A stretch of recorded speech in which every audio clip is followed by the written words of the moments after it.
Ukraine ಮೇಲೆ Russia ಯುದ್ಧ ಸಾರಿ 12ನೇ ದಿನಗಳು ಕಳೀತಾ ಇದೆ.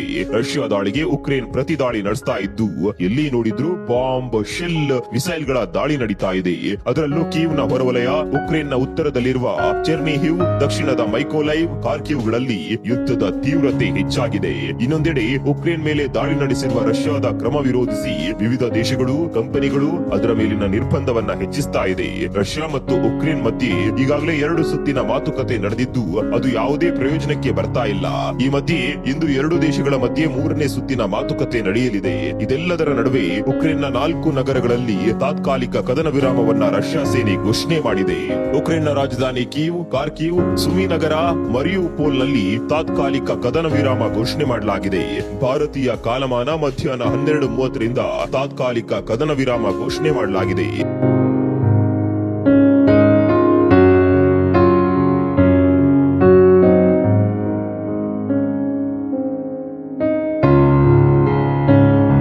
ಸುಮಿಯಲ್ಲಿ ಕದನ ವಿರಾಮ ಘೋಷಣೆ ಮಾಡಿರೋದ್ರಿಂದ ಸುಮಿಯಲ್ಲಿ ಸಿಲುಕಿರುವ ವಿದ್ಯಾರ್ಥಿಗಳನ್ನ ಸುರಕ್ಷಿತವಾಗಿ ಸ್ಥಳಾಂತರಿಸುವ ಕಾರ್ಯ ನಡೀತಾ ಇದೆ. ಇದು ಉಕ್ರೇನ್ ರಷ್ಯಾ ಯುದ್ಧದ ಸದ್ಯದ ಅಪ್ಡೇಟ್. ಇನ್ನು ನಮ್ಮ ವಿಡಿಯೋದ ಪ್ರಮುಖ ವಿಚಾರಕ್ಕೆ ಬರುವುದಾದರೆ, ರಷ್ಯಾ ಉಕ್ರೇನ್ನ ಮೇಲೆ ಯುದ್ಧ ಸಾರಿ 2 ವಾರ ಆಗ್ತಾ ಇದ್ರು ಇನ್ನೂ ಕೂಡ ಉಕ್ರೇನ್ನ ಮೇಲೆ ಸಂಪೂರ್ಣವಾದ ಹಿಡಿತ ಸಾಧಿಸೋಕೆ ಆಗ್ತಾ ಇಲ್ಲ. ಹಾಗ್ ನೋಡಿದ್ರೆ ಉಕ್ರೇನ್ ರಷ್ಯಾ ಎದುರು ಒಂದು ಗುಬ್ಬಚ್ಚಿ ಇದ್ದಂತೆ.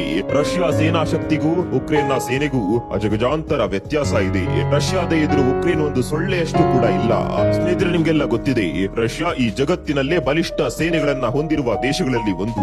ಪ್ರಪಂಚದಲ್ಲಿ ಅಮೆರಿಕ, ಚೀನಾ ದೇಶಗಳಿಗೆ ಸರಿಸಮನಾಗಿ ನಿಲ್ಲಬಲ್ಲ ಶಕ್ತಿ ಇರುವ ಸಶಸ್ತ್ರ ಪಡೆಗಳಿರುವ ರಷ್ಯಾಗೆ ಉಕ್ರೇನ್ ನೆಲದಲ್ಲಿ ಇಲ್ಲಿವರೆಗೂ ಗೆಲುವು ಸಿಕ್ಕಿಲ್ಲ. ಸ್ನೇಹಿತರೆ, ನಿಮ್ಗೆ ಗೊತ್ತಿರಲಿ, ಉಕ್ರೇನ್ ರಾಜಧಾನಿ ಕೀವ್ ಸೇರಿದಂತೆ ಪ್ರಮುಖ ನಗರಗಳನ್ನ ವಶಪಡಿಸಿಕೊಳ್ಳಲು ಹೊರ ಜಗತ್ತಿನ ಸಂಪರ್ಕ ಕಡಿತಗೊಳಿಸಲಾಗಿದೆ. ವಿದ್ಯುತ್, ನೀರು, ಆಹಾರ ಪೂರೈಕೆ ಕಡಿತಗೊಳಿಸುವ ಮೂಲಕ ಶರಣಾದ್ರೆ ಮಾತ್ರ ಸಹಜ ಬದುಕು ಸಾಧ್ಯ ಅಂತ ಸಂದೇಶ ರವಾನಿಸಲಾಗ್ತಾ ಇದೆ. ಉಕ್ರೇನ್ ವಿರುದ್ಧ ರಷ್ಯಾ ವ್ಯಾಕ್ಯೂಮ್ ಬಾಂಬ್ ನಂತಹ ಮಾರಕ ಅಸ್ತ್ರವನ್ನ ಕೂಡ ಪ್ರಯೋಗಿಸಿದೆ. ಹೀಗೆ ರಷ್ಯಾ ಸೇನೆ ಉಕ್ರೇನ್ನ ವಿರುದ್ಧ ಅದೇನೆಲ್ಲ ಮಾಡಲು ಸಾಧ್ಯವೋ ಅದನ್ನೆಲ್ಲ ಮಾಡಿದೆ. ಆದರೆ ಉಕ್ರೇನ್ ಅನ್ನುವ ಪುಟ್ಟ ರಾಷ್ಟ್ರ ಮಾತ್ರ ಇದ್ಯಾವುದಕ್ಕೂ ಒಪ್ಪುತ್ತಿಲ್ಲ. 2 ದಿನದಲ್ಲಿ ಯುದ್ಧ ಫಿನಿಶ್ ಮಾಡುವ ಲೆಕ್ಕಾಚಾರ ಹಾಕಿದ್ದ ಪುಟಿನ್ ಲೆಕ್ಕಾಚಾರ ಉಲ್ಟಾ ಪಲ್ಟಾ ಆಗಿದೆ. ಕೇವಲ ಪುಟಿನ್ ಲೆಕ್ಕಾಚಾರ ಮಾತ್ರವಲ್ಲ, ಜಗತ್ತಿನ ಬಹುತೇಕ ದೇಶಗಳು ಕೂಡ ಈ ಯುದ್ಧ ವೇಗದಲ್ಲಿ ಮುಗಿಯುತ್ತೆ, ರಷ್ಯಾಗೆ ಉಕ್ರೇನ್ ಅನ್ನ ವಶಪಡಿಸಿಕೊಳ್ಳುವುದಕ್ಕೆ ಎಷ್ಟು ದಿನ ಬೇಕು ಅಂತ ಹೇಳಿ ಅಂತ ಮಾತನಾಡಿಕೊಳ್ತಾ ಇದ್ವು. ಆದ್ರೆ ಸದ್ಯಕ್ಕೆ ಉಕ್ರೇನ್ ನಲ್ಲಿ ನಡೀತಾ ಇರೋದೇ ಬೇರೆ.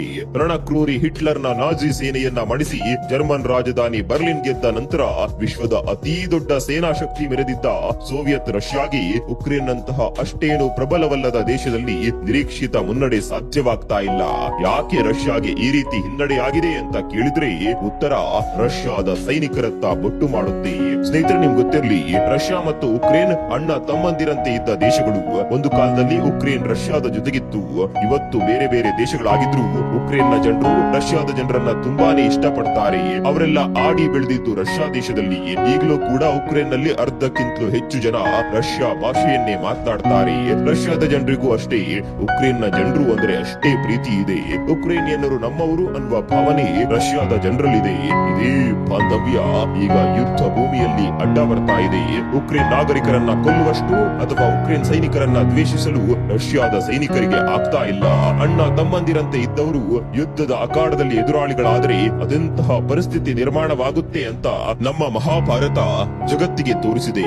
ಒಟ್ಟಿಗೆ ಆಡಿ ಬೆಳೆದವರು ಯುದ್ಧ ಅಂತ ಬಂದಾಗ, ಒಬ್ಬರನ್ನೊಬ್ಬರು ಸಾಯಿಸಬೇಕು ಅಂದಾಗ ಮನಸ್ಥಿತಿ ಯಾವ ರೀತಿ ಆಗುತ್ತೆ ಅನ್ನೋದು ಅರ್ಜುನನ ಕಥೆಯಿಂದ ನಿಮ್ಗೆ ಅರ್ಥವಾಗಿರಬಹುದು. ಇಲ್ಲಿ ಕೂಡ ಸೇಮ್ ಟು ಸೇಮ್ ಅದೇ ಸಿಚುವೇಶನ್ ಇದೆ. ಇದೇ ರಷ್ಯಾ ಸೇನೆ 2ನೇ ವಿಶ್ವ ಯುದ್ಧದ ಸಂದರ್ಭದಲ್ಲಿ ದೊಡ್ಡ ಹೋರಾಟ ಮಾಡಿತ್ತಲ್ಲ ಅಂತ ನೀವು ಕೇಳಬಹುದು. ಆದ್ರೆ 2ನೇ ಮಹಾಯುದ್ಧದ ಸಂದರ್ಭದಲ್ಲಿ ಹೀಗಿರಲಿಲ್ಲ. ಆಗ ಜರ್ಮನ್ನರ ವಿರುದ್ಧ ರಷ್ಯನ್ನರಿಗೆ ಕುತ್ತಿಗೆಯವರೆಗೂ ದ್ವೇಷವಿತ್ತು. ಹೀಗಾಗಿ ಮಾಸ್ಕೋ ಗಡಿಯಿಂದ ಬರ್ಲಿನ್ ಅವರಿಗೆ ಬೆನ್ನಟ್ಟಿ ಹೋಗಿ ಯುದ್ಧ ಮಾಡಿದ್ರು. ಆದ್ರೆ ಉಕ್ರೇನ್ ವಿಚಾರದಲ್ಲಿ ಹಾಗಲ್ಲ. ಭಾಷೆ ಮತ್ತು ಸಾಂಸ್ಕೃತಿಕವಾಗಿ ಅತಿ ಎನ್ನುವಷ್ಟು ವ್ಯತ್ಯಾಸಗಳಿಲ್ಲ. ಬಹುಕಾಲ ರಷ್ಯಾ ಒಕ್ಕೂಟದ ಭಾಗವೇ ಆಗಿದ್ದ ಉಕ್ರೇನ್ ದೇಶದಲ್ಲಿರುವ ರಸ್ತೆ, ಸೇತುವೆ, ಅಣೆಕಟ್ಟಿನಂತ ಮೂಲ ಸೌಕರ್ಯವನ್ನ ಹಾಳುಗೆಡಲು ರಷ್ಯಾ ಸೇನೆಗೆ ಸಾಧ್ಯವಾಗ್ತಾ ಇಲ್ಲ. 2ನೇ ಮಹಾಯುದ್ಧದ ಸಂದರ್ಭದಲ್ಲಿ ತನ್ನದೇ ದೇಶದ ಸೇತುವೆ, ಅಣೆಕಟ್ಟನ್ನ ಸ್ಫೋಟಿಸಿದ್ದ ರಷ್ಯಾ ಸೈನಿಕರಿಗೆ ನಂತರದ ದಿನಗಳಲ್ಲಿ ನಾಗರಿಕರು ಅನುಭವಿಸಿದ ಸಂಕಷ್ಟದ ಅರಿವು ಗಾಢವಾಗಿದೆ. ಹೀಗಾಗಿ ತನ್ನ ಸರ್ಕಾರವೇ ಒಂದು ಕಾಲದಲ್ಲಿ ನಿರ್ಮಾಣ ಮಾಡಿದ್ದ ರಸ್ತೆ ಸೇತುವೆಗಳನ್ನ ಹಾನಿ ಮಾಡೋದಕ್ಕೆ ರಷ್ಯಾದ ಸೈನಿಕರಿಗೆ ಮನಸ್ಸು ಬರ್ತಾ ಇಲ್ಲ. ಇವತ್ತು ಒಂದು ವೇಳೆ ಉಕ್ರೇನ್ ವಿರುದ್ಧ ನಡೆಯುತ್ತಿರುವ ಯುದ್ಧ ರಷ್ಯಾ ಒಕ್ಕೂಟದ ಸದಸ್ಯ ರಾಷ್ಟ್ರ ಹೊರತುಪಡಿಸಿ ಬೇರೆಡೆ ನಡೀತಾ ಇದ್ದಿದ್ರೆ ರಷ್ಯಾ ಸೇನೆಯ ವರ್ತನೆಯೇ ಬೇರೆದ್ದೇ ರೀತಿ ಇರ್ತಾ ಇತ್ತು. ಅದರ ಆಕ್ರಮಣದ ತೀವ್ರತೆ ಕೂಡ ಹೆಚ್ಚುತ್ತಾ ಇತ್ತು. ಆದ್ರೆ ಈ ಹೋರಾಟವೇ, ಈ ಯುದ್ಧವೇ ಬೇರೆ. ತಮ್ಮದೇ ನೆಲ, ತಮ್ಮದೇ ಜನ ಎನಿಸಿದವರ ವಿರುದ್ಧದ ಹೋರಾಟ ಇದು. ಹೀಗಾಗಿ ಎರಡನೇ ಮಹಾಯುದ್ಧ ಅಥವಾ ಇತರ ದೇಶಗಳ ವಿರುದ್ಧ ಸೋವಿಯತ್ ಸೇನೆಯ ಹೋರಾಟದ ವೈಖರಿ ಇಲ್ಲಿ ಕಾಣಿಸ್ತಾ ಇಲ್ಲ. ಇದೇ ಕಾರಣಕ್ಕೆ ಇವತ್ತಿಗೂ ಕೂಡ ಉಕ್ರೇನ್ ವಿರುದ್ಧ ಮೇಲುಗೈ ಸಾಧಿಸೋಕೆ ಆಗ್ತಾ ಇಲ್ಲ. ಇದೆಲ್ಲವನ್ನ ನೋಡಿದ್ರೆ ನಮ್ಗೆ ಮಹಾಭಾರತದ ಕತೆಗಳೇ ಕಣ್ಣ ಮುಂದೆ ಬರ್ತಾವೆ.